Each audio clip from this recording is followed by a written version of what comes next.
Assalomu alaykum. Qadrli dostlar, girgandan beri bir like basıp, abone olib qolsalar, xudo xolasa yangi ishimizga keldik. Bu yerda fundament quyish sharoitlari bo'lib turibdi.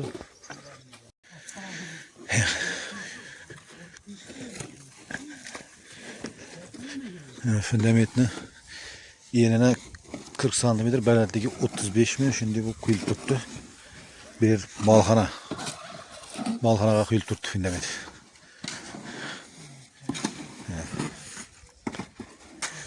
Like basıp beraber girgenler. Abone olup koyunlar. Yine. Abi bullata. Selamünaleyküm. Ustala. Like basıp yine ustala bey. Sencer usta. Like basıp yine like basıp. Ne gel? Yaman usta yaman. Sen karar koçman ya. 50 bika yine 50 bika. Abone asıla bilen bir salam başlık bir neti beyin lahı bir. Abone asıla like basıp beyin ne de beyin lahı. Yine.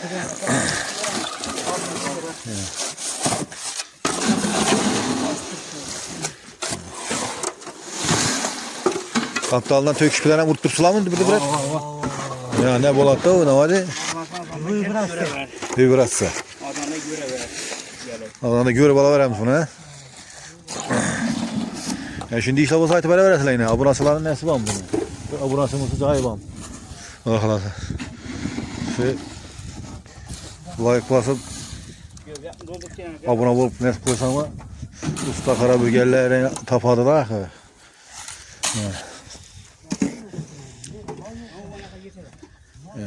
Bu balapçı kakozunun maylanıp sotçu olup yani de yani apalapçının uğulları var hem de Allah. Sotçu olup hecayip olup kuyuladı yine. Sotçu. Haydi beraber ezler şimdi bir neler basa gelişip Allah arada akışlar beraber. Kanalımızda yeni basanlar abone olmayı unutmayın.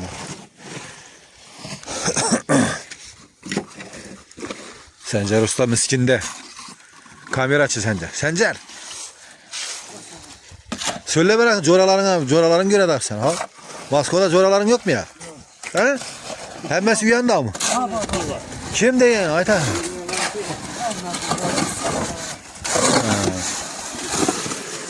Hayır, bullatam yine. Bullata trendte. 50 vurdunuz, doğru mu? Ya vurmadınız mı 50? 50 gram ana su içi belki yine.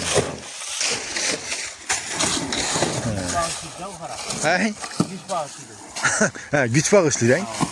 Yine bir de yine kaltanın durganlığı sebebi bir de şimdi yine gitarda da gitmiş. Şunun için durdu, doğru mu? İyi bu kaltan ay tamam. Bir yana gitar. Bir yakayız ne getirir? Bölüner karaç. Şöp, fundament şöp. Sübahsı var. Havallaşı beraber ettiler, nöberlerimiz kok koyamız.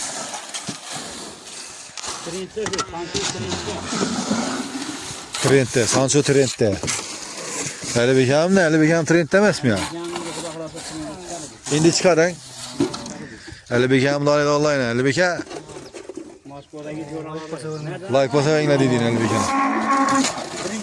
Ballara bakır be güzel. Şu bilen bir günkü videomuz tamam. Sağ bonla, salamet bonla.